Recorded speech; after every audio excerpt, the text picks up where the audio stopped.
자, 교재는 251페이지. 자, 소송사기죄의 고의가 합니다.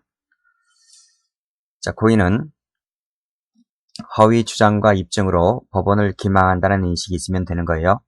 따라서 사실을 잘못 인식했다 밑줄 그시고 X, 평가를 잘못했다 밑줄 그시고 X, 이런 것들은 고의가 탈락이기 때문에 사기죄가 되지를 않습니다. 자, 이 부분이 판례입니다. 자, 밑에 판례 보도록 하죠. 자, 원고 측 같은 경우는 어떤 고의가 있어야 되고 피고 측 같은 경우는 어떤 고의가 있어야 하는가를 보고 있는 거예요. 자, 원고 측 같은 경우는 그 주장된 채권이 존재하지 않는다는 사실을 잘 알고 있으면서 허위 주장과 입증으로 기망한다는 인식을 하고 있으면 돼요. 자, 피고도 마찬가지입니다. 허위 주장과 입증으로서 법원을 기망한다고 있으면 되는 거예요. 자, 빨간색 밑줄 그어두시고, 자, 밑에 판례 똑같죠.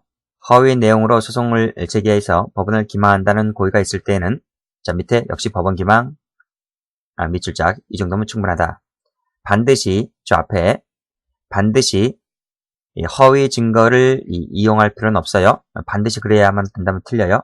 이것이 아니더라도 법원을 기망한다고 인식하면 된다. 이렇게 봐두시면 됩니다. 각각 전부 다 출제가 됐던 판례들입니다.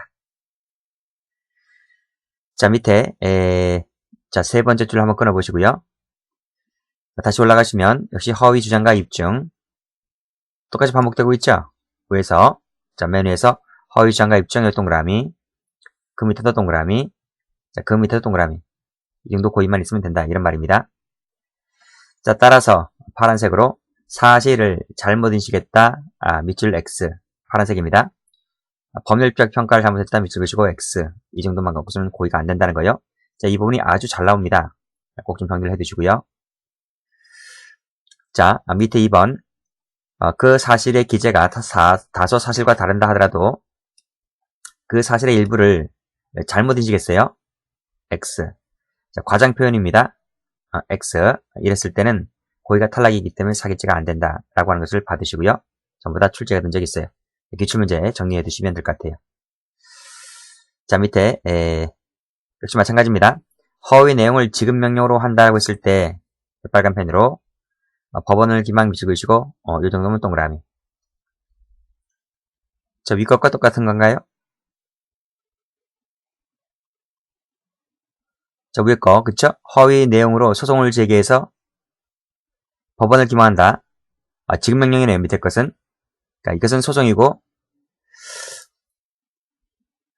지급 명령 사건도 똑같잖아요. 지급 명령도 똑같이 반드시 허위 증거를 이용하지 않더라도 법원을 기망하는 것이면 된다. 됐죠? 위에 거랑 같은 겁니다. 정리하시고요. 다음 페이지 착수 시기를 갑니다. 자, 원고일 때는 소제기시죠.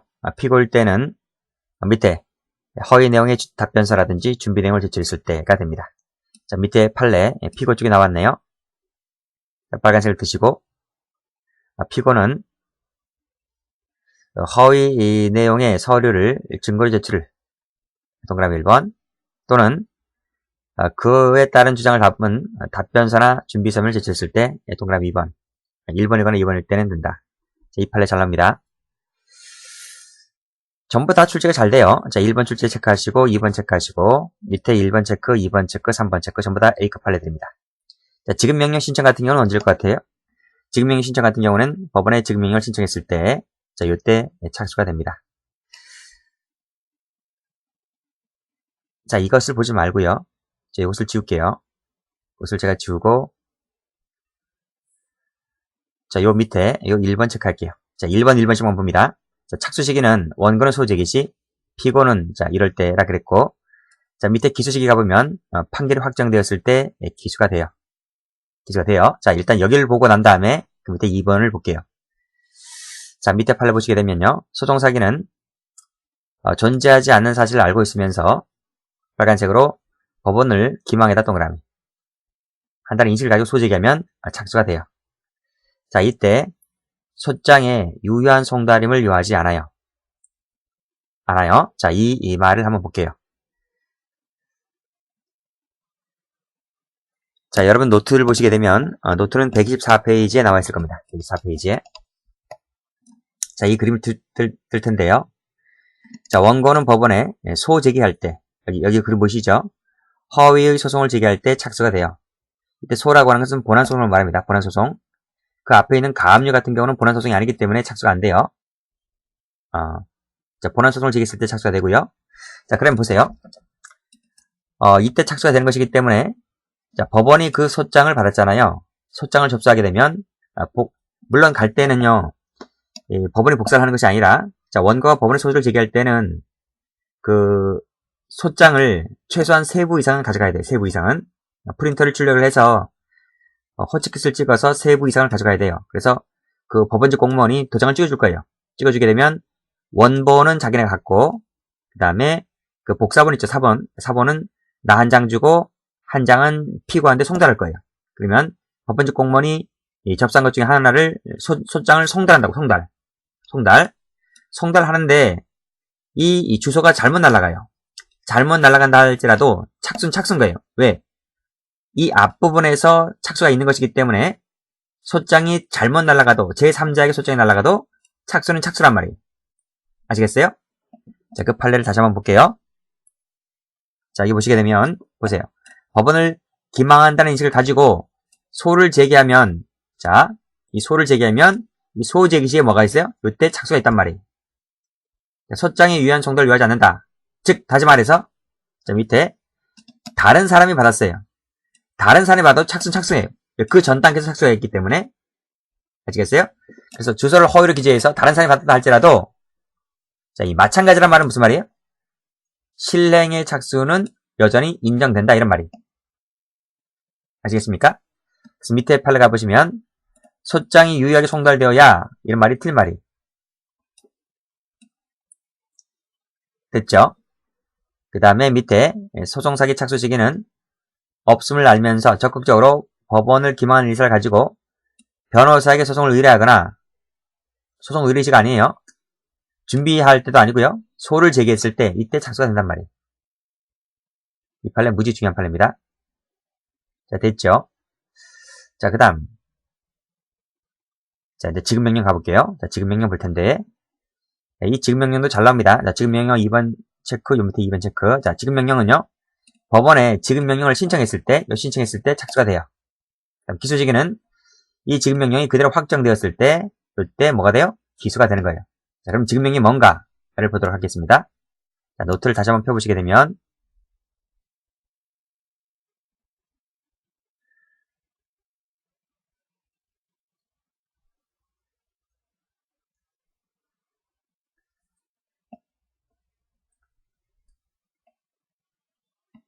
자, 노트에 나왔죠? 노트 124페이지 가보시게 되면 자, 보세요. 자, A가 있고 B가 있어요. 근데 A가 채권자인데요. 이 사람이 B한테 물품 노무를 제공했어요. 물품이란 말이 무슨 말인지 알죠? 뭐 가구라든지 뭐 책걸상 납품했단 말이에요. 또는 노무 제공이 뭐예요? 그래, 일을 해줬단 말이에요. 근로자로서 일을 해줬단 말이에요. 근데 B가 그래, 물건을 받았거나 노무를 제공받았는데 대금을 줬어요. 대금을 줬는데 이 대금에 대해서 영수증을 쓰지 않았어요. 그러니까 대금을 줬는데 영수증을 쓰지 않았단 말이에요. 그러니까 이 사람이 그거 장난치는 거예요. 어떻게 해요? 분명히 이 사람이 돈을 받았잖아요. 돈을 받았는데 영수증을 작성하지 않았다는 이유로 이 A가 이걸 가지고 장난친단 말이에요. 그래서 A가 법원에다가 내가 돈 못 받았으니까 B로 하여금 나에게 지급 명령을 하게 해주세요. 라고 신청을 해요. 이해되시겠습니까? 분명히 돈을 받았어요. 받았음에도 불구하고 영수증 등이 없다는 이유로 A가 법원에다가 허위로 지급명령 해주세요. 라고 신청을 한단 말이에요. 그러면 이때 바로 뭐다? 사기는 시작된 거예요. 그래서 이때 실행의 착수가 있다. 이렇게 보는 겁니다. 이해되시겠죠? 그럼 법원이 이 지급명령을 신청서를 받았잖아요. 그럼 이것을 B한테 고지하겠죠. 통지해 주겠죠. 그래서 법원이 이 B한테 신청서 부분을 송달을 합니다. 자, 그때 B가 이 부분을 송달받았잖아요. 그럼 B가 법원에다가 뭔 소리야? 내 줬는데, 아시겠어요? 내 줬는데 라는 것을 이의 신청을 해야 돼요. 그 기간은 2주죠. 2주. 그러니까 이의 신청을 하게 되면 정식 재판으로 넘어가요. 이 소송이 진행되는 거예요. 아니면 자 B가 2주 내에 이의 신청을 하지 않아요. 아니면 이 A 신청서가 그대로 확정이 돼요. 확정이 돼버리면 A가 여기서 강제청을 해버릴 수 있어요. 이해되시겠죠? 다시 한번 정리하세요. A가 법원에다가 허위로 지급명령 신청하면 이때 착수가 있단 말이에요. 그리고 법원이 신청서 부분을 송달하는데 B가 2주 내에 이의 신청을 하지 아니하면 이때 이게 확정된단 말이에요. 만약에 이의 신청을 하게 되면 정식 재판으로 넘어가는 것이지 착수가 없어지는 것이 아니에요. 아시겠어요? 자, 이런 내용들이 전부 다 판례에 나온단 말입니다. 자, 그러면 교재를 한번 봐볼게요. 자, 밑에 지급명령 나와 있죠? 전부 다 중요한 A급 판례들입니다. 자, 두 번째 줄 빨간색으로 지급명령 신청 나와 있죠? 요 신청할 때 뭐가 된다? 착수. 요때 뭐가 됐다? 실행에 착수가 있다 이거예요. 근데 그 앞줄에 상대방이 이의 신청을 해요. 여기 이의 신청하면 이 착수가 없어져요? 착수가 없어지는 게 아니에요. 이의 신청하면 뭐가 된다고요? 이것이 정식 재판으로 넘어간다고. 정식 재판으로 회부가 되는 것이지 신청이 없어지는 것이 아니란 말이에요. 그래서 자 1번 볼게요. 지급명령 신청에 대해서 상대방이 이의 신청했다고 했을 때 사기죄의 성립에 영향을 미쳐요? 영향 안 미쳐요. 여전히 착수는 착수란 말이에요. 그래서 마지막 줄 이로써 이미 실행의 착수가 이 착수가 없어지는 거예요? 착수가 없어지는 게 아니라 여전히 착수는 착수란 말이에요. 자, 이 내용이 그대로 시험에 나온단 말이에요. 자, 그대로 받으시고요. 그리고 밑에 나와 있죠. 기수는 언제다? 확정이 되었을 때 기수가 된다. 이렇게 나와 있네요. 그래서 기출문제 가보시게 되면 이의 신청을 했다라고 했을 때 이 착수가 볼 수 없다. X 하시고. 그렇죠? 또 밑에 이의 신청했다고 했을 때 이 착수가 효력을 잃게 되면 잃게 되지 않아요. 착수가 있었다고 할 수 없다? 없다 틀렸고 이렇게 나온단 말입니다. 이제 되셨죠? 자, 올라갑니다. 자, 이제 뭐가 남았습니까? 자, 공시최고 나와 있죠? 이 공시최고 한번 볼게요. 공시최고는 채권 판결 받으면 기수가 된다라고 했어요. 공시최고라고 하는 것은 우리가 전 시간에 약간 봤을 거예요. 자, 다시 한번 보도록 하겠습니다.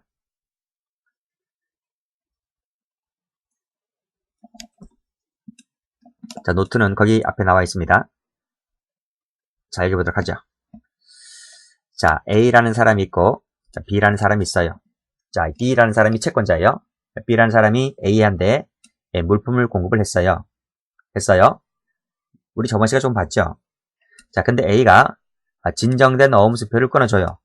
이 위조된 거 아니에요? 진짜를 끊어줬어요. 그래서 B가 그 어음수표를 소지하고 있을 거예요.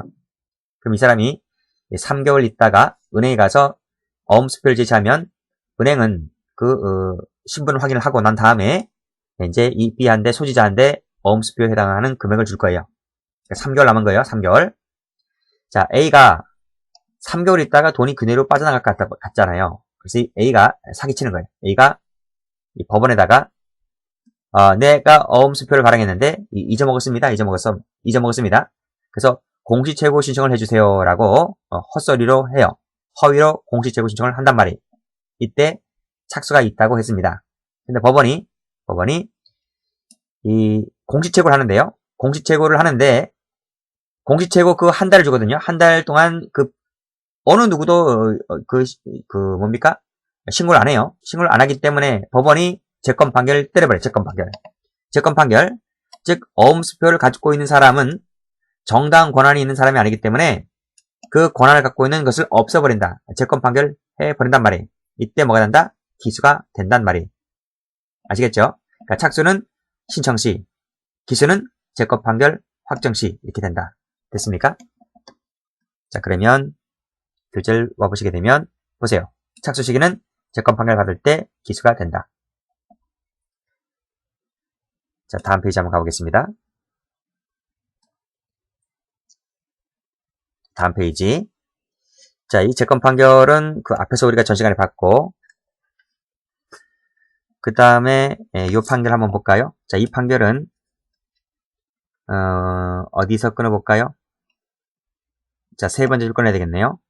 자, 뭐뭐 했던 사안에서 여기까지 끊고, 여기가 사실관계인데, 자, 보세요. 갑은 자신이 토유지 소유자라는 허위 주장을 하면서 보존등기 명의자인 을을 상대로 보존등기, 자, 보존등기, 자, 밑줄 가볼까요? 검색으로 말소를 구하는 소송을 지겠다 라고 하는 겁니다. 이때 뭐예요? 실행에 착수가 있는 거예요. 그리고 판결이 확정되면 뭐가 됩니까? 당연히 기수가 되는 거죠. 됐어요? 자, 그래서 밑에 이 내용이 나와 있습니다.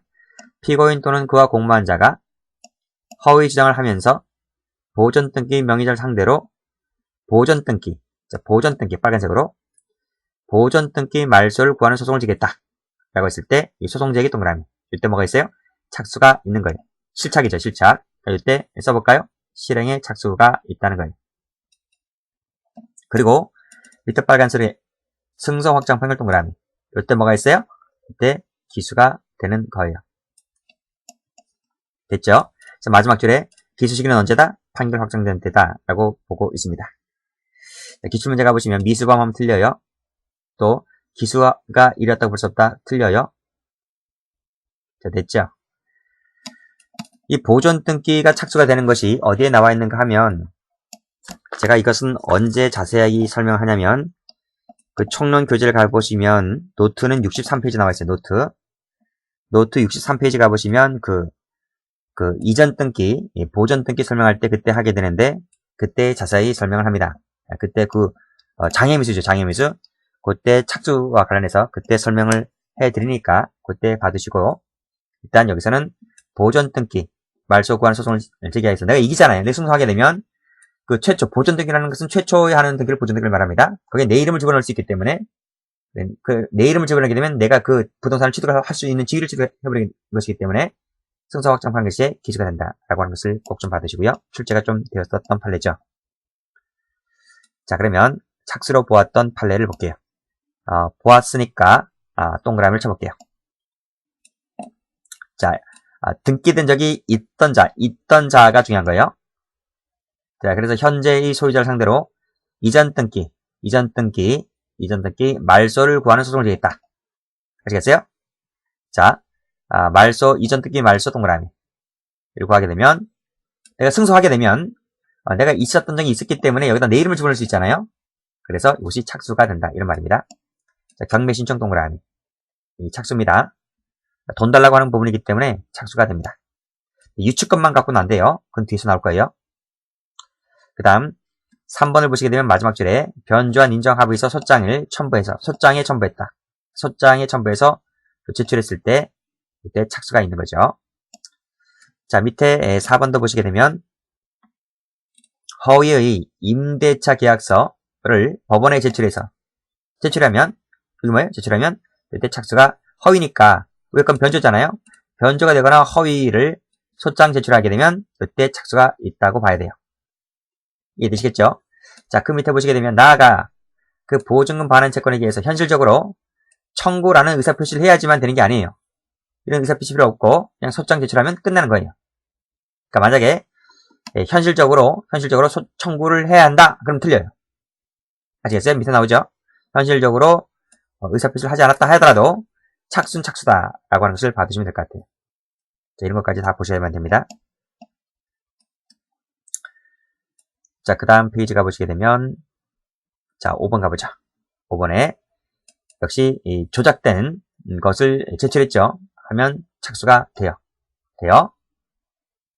자, 설령 마지막 줄에 나중에 법원이 종전을 인정해서 승소를 선정했다 할지라도 이게 없어지는 게 아니에요.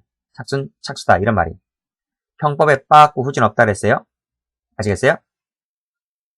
자, 밑에 6번을 가보시게 되면 자, 세 번째 줄에 여기 허위 나오죠. 허위 사실 주장에서 소제기 동그라미 착수란 말이에요. 공급한 사실이 없잖아요.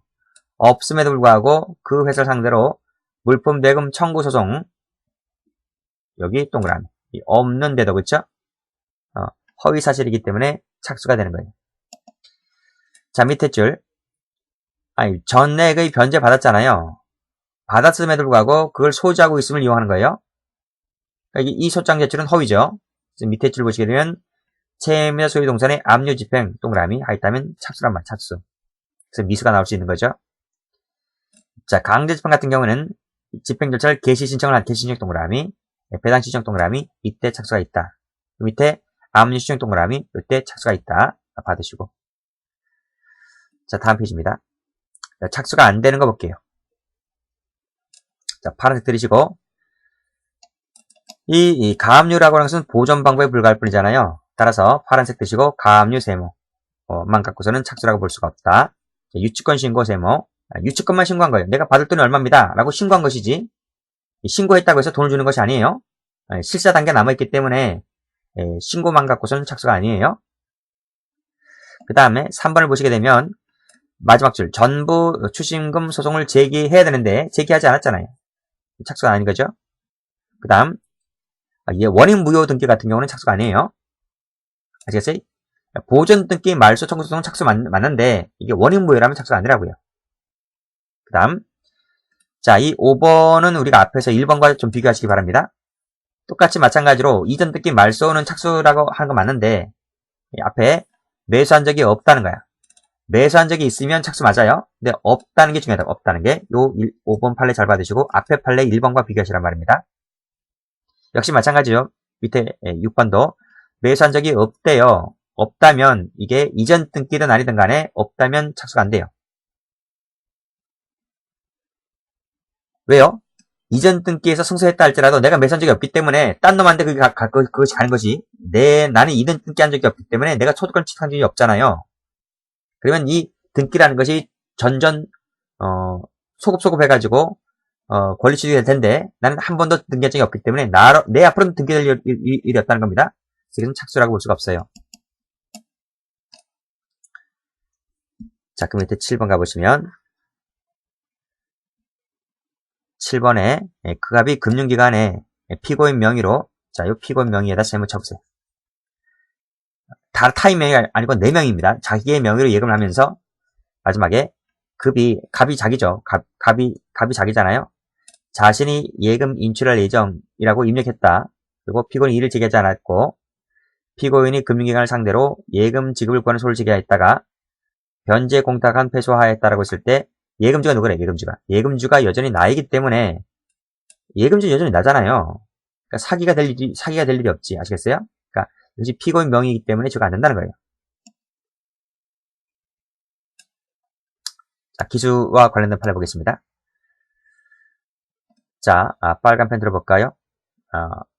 검은색 펜 들어볼까요? 자, 지금 소송 사기의 경우는 당해 소송이 판결 확정된 때다 이렇게 얘기를 하고 있는데 신축 중인 다세대주택 4동의 건축주 명의 변경을 목적으로 소송을 제기해서 자, 4동 전부에 대해서 지금 판결 확정됐다는 거예요. 근데 지금 3동밖에 안 됐어요. 이해되시겠습니까? 4동 전부에 대해서 승소가 됐잖아요. 승소가 되었고 결국 판결 확정됐어요. 근데 지금 3동밖에 지금 명의가 이루어지지 않았단 말이에요. 그러면 3동만 명의 변경이 이루어졌기 때문에 3동에 대해서만 사기죄 기소가 되는 것이냐? 아니면 4동 전부에 대해서 지금 판결 확정됐기 때문에 4동 전부에 대해서 사기죄가 기소가 될 것이냐? 라는 문제인데 판례가 뭐라 그래요? 빨간색으로 4동 전부다 동그라미. 여기에 대해서 기소가 되는 것이다 이 말입니다. 3동이 아니고 아시겠어요? 4동 전부가 이 4동 전부가 판결 확정됐기 때문에 4동 전부에 대해서 기소다 이렇게 받으시고 자, 그 다음 자, 2번을 보시게 되면 지금 기망했네요. 법원을 기망했네요. 자, 이때 제3채무자가 누구냐 하면 제3채무자가 은행. 보통 은행을 말하죠. 자, 다시 법원을 기망해서 지금 명령을 발부받고 제3채무자 이 은행이란 말이에요. 은행에 대한 정기 예금 원리금 채권에 대하여 채권 압류 및 전부 명령을 하게 하고 송달시켜서 위척 채권을 빨간색으로 전부 받았다. 전부 받으면 뭐가 돼요? 기수가 되는 거예요.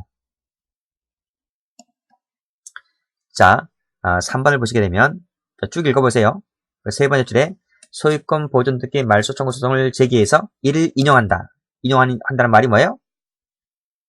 화해 경고 결정이면 확정 판결과 기판이 생긴단 말이에요. 그러니까 인용하는 취지의 화해 공개 결정이라고 하는 것은 인용하는 판결 확정이 난 거예요. 그랬다면 그것이 취득했다고 볼 수 있다. 이런 말이에요. 그래서 인용하는 취지의 확정 판결 나오게 되면 이게 뭐래요? 이게 바로 기수가 된다. 이런 말이에요. 근데 요 제기하면 뭐가 돼요? 제기하면 실행에 착수가 되는 것이고 인용 결정 떨어지게 되면 이것이 기수가 되는 것이다. 이런 말이에요. 자, 공소시효 갑니다. 자, 공소시효 여기 첫 번째 나와 있죠. 범죄 행위가 종료된 때에 이렇게 진행된다. 따라서 마지막 줄, 두 번째 줄, 소송사기 미수죄에 있어서 종료 시기는 언제다? 범죄 행위 종료 시기는 소송 종료 동그라미 이때 공소시효가 진행된다. 이런 말입니다. 자, 그 다음 자, 이 판례 잘 나오는데요. 자, 법원을 기망해서 승소 판결 받았잖아요. 그럼 어떻게 됩니까? 이때 사기죄는 기수가 되죠. 기수가 되죠. 승소 판결 받았다고 해서 곧장 다이렉트로 나 앞으로 이전되게 되는 것이 아니에요. 그러면 이 승소 판결 받았잖아요. 그러면 이 판결문에다가 여기 보세요. 판결문 나오죠. 판결문, 승소 판결문 나오잖아요. 여기 승소했다가 나오잖아요. 그럼 이것을 갖고 그냥 이전되게 되는 것이 아니라 이 승소 판결문에다가 여기다 뭘 부여하냐면 강제 집행을 부여를 해줘요. 아시겠어요? 내가 승소 판결이 나잖아요. 그러면 그 법원에서 이 승소 판결문에다가 강제 집행을 할 수 있는 권한을 부여를 해준단 말이에요. 이것을 뭐라 하냐면 강제 집행문 부여라는 거예요. 그래서 요것을 가지고 이 판결문에다가 강제 집행문 부여를 받아가지고 어딜 갔느냐면 등기소 가야 돼. 등기소. 등기소에 가서 등기소 직원이 있을 거 아니에요. 직원에게 내밀어서 내 앞으로 이전 등기를 마쳤을 때 내 앞으로 이전 등기가 격려되는 거예요. 아시겠어요? 그래서 밑에 소유권 이전 등기를 격려했잖아요. 그럼 여기서 뭐가 되는 거예요? 이게 바로 밑에 공정증서 원본 등 불실기재죄라는 게 돼요. 이 직원을 이 직원은 뭐 선의잖아요. 선의. 이게 사기친 것인지 모르잖아요. 그러니까 애꿎은 등기소 직원에게 이 사기친 것을 갖다 내밀어서 자기 앞으로 등기를 하는 것이기 때문에 이것을 방지하고 이것을 막 처벌하는 것이 228조의 공정증서 원본 등 부실기재죄라는 거예요. 그래서 앞에 것은 판사를 속인 것이고 뒤에 것은 등기소 직원을 속인 것이기 때문에 죄가 두 가지가 되는 것이고 경합범이 되는 거예요. 아시겠어요? 다 A급 판례됩니다. 다음 페이지 컴4를 볼게요. 자, 컴4 중요하죠? 자, 행위태양이 두 가지인데 동그라미 1번 한번 해볼게요. 허위 정보나 부정한 명령을 입력하는 거. 두 번째, 권한 없이 정보를 입력하거나 변경하는 거. 요 행위태양이 두 가지 받으시고 객체가 뭐예요? 이익에다 동그라미 치세요. 동그라미 치세요. 제가 이렇게 외우죠. 컴퓨터. 배임죄하고 컴퓨터. 백컴이죠. 백컴은 이득죄다. 이득죄라고 제가 말씀드린 적이 있어요. 성격 받으시고 성격 어떻게 되어 있습니까? 절도죄나 사기죄로 처벌할 수 없는 흠결을 보충하는 요건이다. 아시겠어요? 순수 이득죄라 말씀드렸고, 자, 이런 내용들이 최신 판례에 나와 있어요. 그래서 컴4는 사람에 대한 이 사람 X, 사람에 대한 기망행위나 처분행위 필요 없다는 거예요. 처분하지 않고 사기죄로 처벌할 수 없는 점을 고려해서 신설한 조항이다. 라고 나와 있습니다. 따라서 사람이 나오면 안 되고 처분행위가 나오면 안 돼요. 그래서 밑에 보시면 두 번째 줄 재산상 이익 취득을 하는 것은 사람의 처분행위 밑을 보시고 여기 없어야 돼요. 없이 컴퓨터에 대한 정보 처리 과정에서 이루어져야만 한다. 그래서 윗줄 보시면 입력된 허위 정보 등에 의해서 계산, 데이터 처리가 이루어짐으로써 직접적으로 요 계산 데이터 처리 때문에 직접적으로 이것으로 재산 처분 결과를 처리했을 때가 바로 여기 정보 처리가 되는 거예요. 자, 다시 한번 보세요. 사람이 들어가거나 처분이 들어가거나 사람 처분에 들어가면 틀려요. 기출된 적이 한 번 있습니다. 자, 객체 나왔네요. 재물이 안 된다는 것이 중요한 거예요. 따라서 이 밑에 보시게 되면 자, 이익으로만 한정하고 있는 것이다. 됐습니까? 따라서 현금이 뭡니까? 현금은 X, 현금은 재물이잖아요. 재물이기 때문에 재물 인출하는 것은 뭐가 안 된다? 자, 이거 끄집어내시고요. 따라 적으실까요? 이것은 재물이다. 이익입니까? 이익 아닙니다. 그래서 컴사로 처벌할 수가 있다 없다? X 없다는 거예요. 됐죠? 그 다음 행이 나와있는 객체 나와있네요. 컴사는 컴퓨터 등은 되는데 현금 자동 인출기는 안 돼요. 다시 컴퓨터 등 정보 장치 대표적인 것이 현금 자동 인출기죠. 요것이 될 수가 있겠고, 컴퓨터 등 정보 처리 장치는 되는데 전자기록은 안 돼요. 아시겠어요? 요거는 조문에 없어요. X라는 거예요. 자, 그 다음 부정한 명령 입력과 관련해서 요 자기 계좌이체, 요 계좌이체가 나오면 이것이 빨간색으로 계좌이체가 나오면 보통 이것이 컴사로 처리를 해요. 100%입니다. 100%. 계좌이체는 컴사 이렇게 받으시면 되고요. 나머지는 보시면 되겠네요. 자, 여기 은행운을 기만하는 것은 위에서 그 판례 보셨죠? 이것은 사기죄면 되는 것이다 이거요. 사람이기 때문에. 그 다음에 자기 예금 카드를 이용했다라고 했을 때는 컴사면 되는 것이다. 이것은 중요한 판례인데 이건 뒤에 나옵니다. 뒤에 판례가 나와요. 그때 설명드릴게요. 자, 밑에 판례 보시면 다음 페이지입니다. 자, 부정한 명령을 입력한다는 것은 지시에서는 안 될 명령을 입력하는 것을 말한다. 이렇게 돼 있고, 자, 밑에 줄 개개의 명령을 부정하게 삭제, 변경, 행위는 물론이거니와 동그라미 1번. 그렇죠? 요것이 바로 또 부정한 명령 입력의 예시가 된단 말입니다. 개개의 명령을 부정하게 변개, 삭제하는 것은 물론이거니와 그 다음 그 밑에 2번이죠. 프로그램 자체에서 발생하는 빨간색 오류 동그라미, 이 오류를 이용하는 것도 뭐가 된다? 부정한 명령을 입력하는 것이 된다 라는 거예요. 규칙 내적이 있습니다.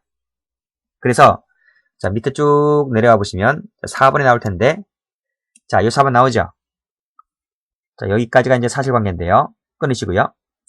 자, 두 번째 줄 가상계좌 잔액이 1,000원 이하로 됐을 때 복권 구매 명령을 입력하면 가상계좌로 복권 구매 요청금과 동일한 액수의 가상현금이 입력되는 프로그램 오류를 이용했다. 빨간색으로 이게 오류 동그라미. 이 오류를 이용한 것 뭐가 될 수 있습니까? 마지막에 부정한 명령을 입력했다고 해서 컴사로 처리를 해요. 이건 부정한 명령인 것이지 허위의 입력 정보가 아니에요. 아시겠어요? 답이 그래서 뭐예요? 답이 그래서 부정한 명령 입력에 대한 컴사지 허위 정보 입력에 대한 컴사가 아니에요. 이해되시겠습니까? 자, 올라가시고 자, 컴사가 되는 판례 볼게요. 자, 분명히 앞에서 뭐라 했어요? 앞에서 보시면 자, 요 판례 보죠. 요 판례. 자, 요 판례. 현금 같은 경우에는 이것이 재물이지 이익이 아니기 때문에 현금 같은 경우는 컴사 처리하지 않았죠. 그렇죠? 그래서 나온 판례가 유사한 판례가 나온 것이 있는데 여기 보세요. 2만원 인출해 오라고 했는데 지금 5만원 인출해 왔어요. 봤어요? 그러니까 2만원짜리 여기 5만원짜리란 말이에요. 판례가 어떻게 했냐면 이것을 비율로 봤어요. 비율로. 즉 이런 내용이죠. 갑이 있다. 이게. 갑이 있고 을이 있다. 을이 손님이네요. 이건 이제 알바생이죠. 알바생이에요. 자, 이제 PC 컴퓨터에 빠졌죠. 컴퓨터에 빠지니까 돈이 이제 거의 없어요. 그래서 현금 카드를 주면서 얼마? 2만원 2만원 인출해 줄래요? 라고 부탁을 했죠. 자, 근데 갑이 알바생이 이제 갔어요. 가서 현금 인출기에 가서 얼마를 입력했어요? 5만원을 입력을 해서 인출을 해온 거예요. 이 5만원짜리입니다. 다시 한번 2만원 입력해 오라 2만원 돈 달라고 했는데 지금 5만원 입력을 했던 거예요. 그러면 이건 어떻게 되는 거죠? 5분의 2 더하기 5분의 3 하면 되겠네요. 그러면 이 5분의 2에 해당하는 2만 원은 뭐예요? 이것은 권한이 있는 거죠. 요 부분은 뭐예요? 5분의 2 하면 안 되겠네요. 이거 지우고. 요 5만 원 중에서 2 더하기 3만 원이죠. 그쵸? 그러면 5만 원 되는 거죠. 요 2만 원은 권한이 있는 거예요. 권한이 있이 인출해 온 것이고 3만 원은 뭐예요? 권한이 없이 인출해 온 거예요. 아시겠어요? 요것을 5로 나누게 되면 5분의 2는 있는데 5분의 3은 없다는 거예요. 이해되시겠죠? 그러니까 이것을 비율로 봤어. 그러니까 5분의 2니까 40%잖아요. 40%는 권한이 있는 것이고 60%는 권한이 없는 거예요. 이것을 판례가 마지막에 비율로 봤다. 비율로 봤다. 그래서 5분의 3에 해당하는 비율. 5분의 3에 해당하는 비율은 권한이 없는 것이다. 라고 봤어요. 이것을 뭐로 봤다? 이익으로 봤다. 이익. 그래서 초과된 부분. 이 초과된 부분은 비율로 보아서 이익으로 봤다 이거예요. 그래서 컴4로 처리한다. 컴4로. 아시겠죠? 이 판례 중요합니다. 자, 그 다음. 자, 2번 판례 보죠. 자, 2번 판례. 자, 세 번째 줄에서 끊어버리시고. 자, 한번 보겠습니다. 갑이 을 명의로 접속하여 신용정보 조회를 하면서 을 명의의 카드 번호와 비밀번호를 입력했다. 자, 요것을 잘 보셔야 됩니다. 요게 진실한 정보인가요? 요것이 진실한 정보인가요? 아닌가요? 이게 거짓 정보예요? 아니, 카드 번호와 비밀번호가 잘못 적으면 입력이 돼야 안 돼요? 입력이 안 되죠. 그러니까 이 카드 번호와 비밀번호는 진실한 정보가 맞아요. 맞아요? 자, 2,000원을 결제를 했어요. 이것이 부정한 명령 입력이라고 볼 수 있어요. 자, 이것이 조문에서 즉 347조 2 왼쪽 페이지에서 보고 있는 부정한 명령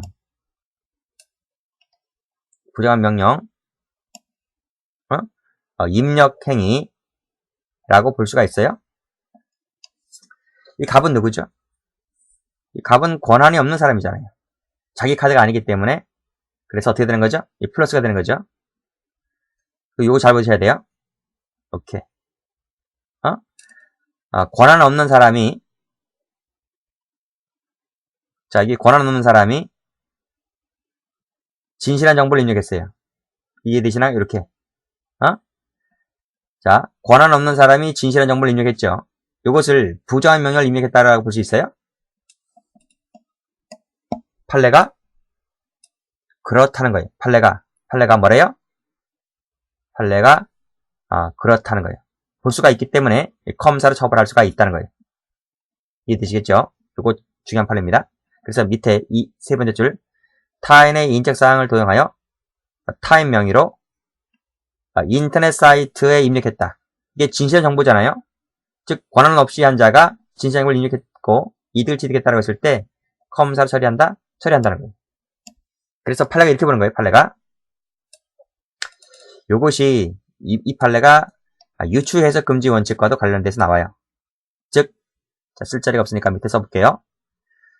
자, 부정한 명령이라 하는 것은 원래는 권한 있는 자가 플러스 부정한 명령 한 것을 쓰이죠. 근데 이런 표현뿐만 아니라 권한이 없는 자가 플러스 진실한 정보를 입력한 거. 이것도 뭐다? 이것도 부정한 명령으로 본다. 라는 것이 판례라고요. 판례. 이렇게 해석을 한다 하더라도 이것이 유추 해석이 아니다. 이렇게 보는 것이 판례 입장입니다. 그래서 이 2번 사례를 컴사로 처리할 수가 있느냐? 있다는 거예요. 자, 요 판례인데, 자, 잘 보시게 되면 앞 페이지 한번 가보세요. 앞 페이지 가보시면 요거란 말이에요. 지금 본 것이 요거란 말이에요. 부정한 명령 입력. 이었고, 근데 가만히 보니까 여기 있죠. 선생님, 권한 없이 입력 정보를 한 것이 있는데 왜 이것 갖고 설명을 하게 됩니까? 라고 하는 건데, 자, 요 내용은요. 요 내용은 언제 들어오냐면 이것이 2001년도 12월 29일 날 개정이 되는 거예요. 개정이 되어서 여기 추가 들어오는 거예요. 그러니까 지금 오른쪽에서 보았던 그 2번 판례는 이 개정되기 전에 있었던 판례예요. 아시겠어요? 이것은 지금 이 조문, 보라색 조문, 권한 없이 정보를 입력 병행한 것은 이 사건이 터지고 난 다음에 개정이 되어서 들어오는 조문이에요. 그러니까 그 사건이 터졌을 때 이 조문은 없었단 말이에요. 그때는 요 부정한 명령 입력밖에 없었단 말이에요. 그래서 이것을 두고 해석을 할 때에 그렇게 해석을 하더라. 어떻게? 이렇게 이 부분을 가지고 이렇게 해석을 하더라는 것이 판례가 입장인 거예요. 지금은 개정이 되어서 명확하게 이걸 처벌할 수 있는 조항이 만들어졌지만 그 당시 때는 이게 없었단 말이에요. 자, 밑에 3번 판례도 잘 나옵니다. 역시 타임명의죠. 타임명의를 통해서 발급받은 그 번호와 비밀번호를 이용했다. 역시 마찬가지로 이게 뭐예요? 요게 뭐예요? 요게 역시 위에 나와 있는 진실한 정보죠. 진실한 정보. 이것도 타임명 맞죠? 똑같죠? 위까지 똑같은 거예요. 플러스가 되는 거예요. 그래서 이용해서 뭐랬대요? ARS 전화 서비스 동그라미 이를 이용했다면 뭐가 된다? 역시 컴사로 된다. 아시겠습니까? 똑같다 위에 거랑 타임명에다가 플러스가 되는 거죠. 이렇게. 책이 좀 지저분한데 제가 필기하는 게 다 적지 마시고 제가 지워드려야 되겠네요. 싹 다 지우고 필기한 것만 남아 있으면 되니까. 자, 다시 볼까요? 여기 타임명이 나왔죠? 여기 타임명이 나왔네요. 그쵸?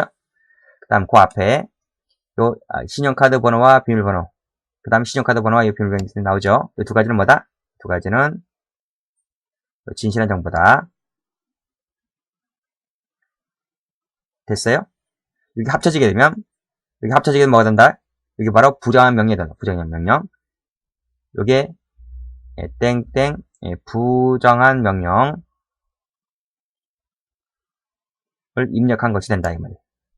이해되시는가요? 그래서 거기 밑에 인터넷 사이트에 접속 입력함으로써 입력했대요. 입력해서 제3상 이율 취득됐다면 컴사가 된다. 밑에도 이것을 이용해서 ARS 번호를 받게 되면 이것이 컴사가 된다. 아시겠어요? 요 밑에 이득을 취득했다든지 그 밑에 신용대출을 받는다든지 이렇게 되면 컴사가 되는 거예요.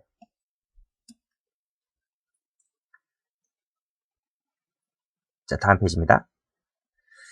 다음 페이지를 보시게 되면 자, 5번인데 세 번째 줄을 한번 끊어볼까요? 여기서요. 사안에서 두 번째 줄을 끊어볼게요. 갑이 나왔네요. 그 다음에 몰래 가져간 의뢰 국민카드를 지급기에 넣어서 500만원을 한 명이 우리 은행 통장에 이체시켰다. 이체가 뭐죠? 이체. 그 이체가 끄집 올리시고요. 계좌 이체는 100% 제가 뭐라 했습니까? 컴퓨터 사용사 기체 컴사가 됩니다. 자, 그 다음 인출했대요. 요건 무슨 죄가 되나요? 네? 이게 누구 통장이라는 거예요? 누구 통장? 이 갑이 자기 통장이에요, 자기 통장. 에? 갑명이 통장이니까 이게 자기 통장이란 말이에요, 자기 거. 그럼 자기 통장에서 돈을 빼냈잖아요. 이게 뭐가 되는 거예요? 뭐가 되겠냐? 절도 X. 사기 X. 이건 무죄란 말이에요, 무죄. 그러니까, 뭐만 죄가 되는 거예요? 계좌 이체 요것만 죄가 되는 거예요. 인출이 죄가 안 돼요. 자, 읽어볼게요. 그래서 밑에 절취한 타인의 카드를 이용하여 현금 자동 지급기에서 빨간색으로 요 계좌 이체 동그라미 계좌 이체를 뭐가 된다? 컴사만 된다. 컴사. 이게 자기 통장이기 때문에 뭐가 안 돼요? 절도 미출 것이고 X. 여기 나오죠?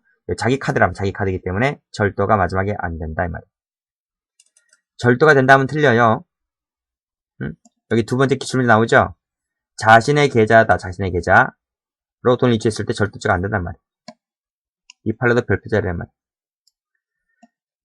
자, 밑에 판례 6번도 별표짜리죠. 이건 우리가 친족 상대할 때 배웠죠. 친족 상대할 때.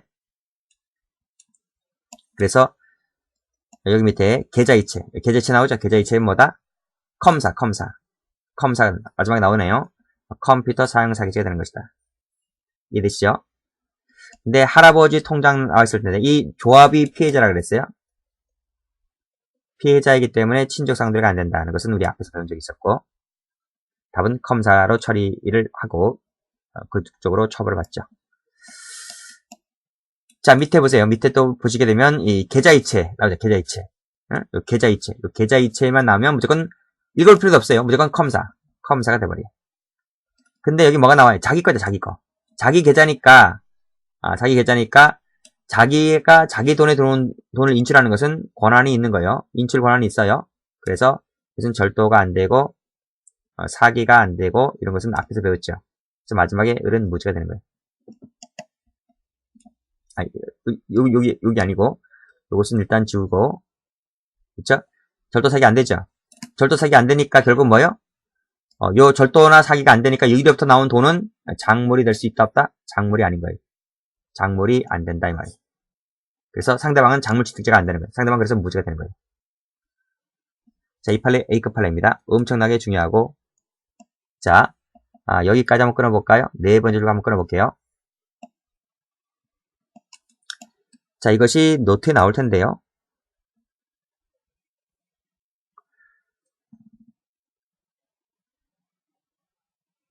여기 나오네요, 노트.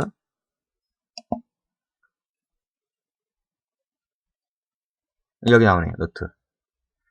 자, 2004도 3538에 맞나요? 맞네요. 자, A 계좌에서, 갑이란 사람이 A 계좌에서 자기 계좌로 이체를 해요. 갑이 자기 계좌로. 계좌 이체는 100% 컴사라 그랬어요. 자, 자기 통장에 돈이 들어온 돈을 갑이란 사람이 인출했어요. 이 절도가 돼요? 이건 내 통장에 돈이 들어온 돈이기 때문에 절도가 안 돼요. 사기도 안 되고요. 결국 작물이 아니란 말이에요. 따라서 이 돈을 을에게 주었다 할지라도 을은 이 돈은 절도 사기로 만들어진 돈이 아니죠. 이 돈은 무슨 돈이에요? 컴사로 만들어진 돈이에요. 컴사로 만들어진 돈이지 절도 사기로 만들어진 돈이 아니에요. 근데 컴사는 객체의 이익이기 때문에 이익으로서는 작물이 나올 수가 없어요. 그래서 을은 작물 취득이 안 되고 을은 무죄가 되고 갑은 컴사밖에 안 돼요. 이해되시죠? 자, 다시 오시면 자, 이 판례 마지막에 작물 취득죄가 안 된다고요. 그래서 자, 밑에 8번 보시면 우리 앞에서 본 적이 있을 텐데 입금 동그라미. 자, 밑에 입금 동그라미. 내 통장에 돈이 들어왔어요. 통장에 돈이 들어오면 내가 꼭 돈을 찾아야지만 기수가 되는 것이 아니라 통장에 돈이 들어오는 순간 법적으로 내가 돈을 취득할 수 있는 지위를 취득해버렸단 말이에요. 그래서 그 밑에 그 후에 입금이 취소가 되어서 인출되지 못했다 할지라도 이미 성립한 죄니까 앞에 기수 맞죠? 기수가 된다. 여기도 입금에 들어간 것은 뭐다? 컴퓨터 사용사겠지? 기수가 된다. 이해되시겠죠? 이는 끊고, 이는 그 직원이 평상시 금융기관의 여수신 업무를 담당했다 하더라도 마찬가지다. 이 무자본 성금이 뭐예요? 무자본 성금. 이게 뭐예요? 우리가 계좌 이체를 할 때, 나의 계좌에 돈을 입금한 상태에서 돈이 있어야지 뭐 누구한테 돈을 보낼 거 아니에요. 내 통장에 돈이 들어오지 않았으면 계좌 이체를 못 시키잖아요. 그렇죠? 근데 은행 직원은 할 수 있어요. 은행 직원은 자기가 키보드를 앉아가지고 탁탁탁탁탁탁 치면 내 통장에 돈이 들어오지 않은 상태에서 저쪽으로 계좌 돈이 쑥 빠져나간단 말이에요. 그걸 무자원 송금이라고 하는 거예요. 아시겠어요? 자, 무자원 송금의 방식으로 거액을 입금했단 말이에요. 저쪽으로 돈을 보냈단 말이에요. 꽂히는 순간 뭐가 돼요? 컴사 기수가 되는 거예요. 자, 안 되는 거 볼게요. 안 되는 거. 컴사가 안 되는 거. 자, 파란색을 들으시면 객체는 뭐였어요? 객체는 이익이라 했잖아요. 객체는 이익이 한정된다 그랬잖아요. 따라서 현금 세무. 밑에 현금 세무. 이건 뭐예요? 이거는 재물이란 말이에요. 재물. 이것은 재물이란 말이에요. 재물. 재물이기 때문에 이 재물을 빼내는 것은 뭐가 돼요? 절도죄다. 절도죄. 절도죄지 요거 이 법조항은 안 되는 거예요. 뭐라고? 절도죄. 밑에 절도죄 나오죠? 절도죄가 된다. 같은 판례란 말이에요. 자, 밑에 3번. 요 현금 대출 세무. 요거 똑같은 거예요. 요것도 똑같이 객체가 뭐예요? 객체가 위로 올라간단 말이에요. 재물이란 말이에요. 재물. 그래서 이 돈을 빼내는 것은 절도죄이지 컴사가 아니란 말이에요. 자, 밑에 4번을 볼게요. 자, 여기까지가 이제 사실관계인데요. 쭉 읽어보시고, 자, 마지막으로 휴대전화기 통화 버튼이나 인터넷 버튼을 눌렀다 세모만 갖고서는 여기 나오네요. 정보나 명령 입력이 행해졌다고 보기 어렵으므로 컴사가 안 된다. 이게 정리를 해주시고, 자, 5번을 가볼게요. 자, 갑은 여기까지가 이제 사실관계네요. 쭉 읽어보시고, 자, 네 번째, 낙찰 하한가를 미리 알아낸 다음에 건설의 설사에 건설사네. 이 건설사 붙여야 되겠네요. 건설사에 낙찰이 가능한 입찰 금액을 알려주었는데 낙찰 하한가 가장 근접한 금액으로 투찰한 건설사는 조달청 적격 심사를 거쳐서 일정 기상이 되어 낙찰자로 결정된 사안에서 이렇게 나오죠. 그쵸?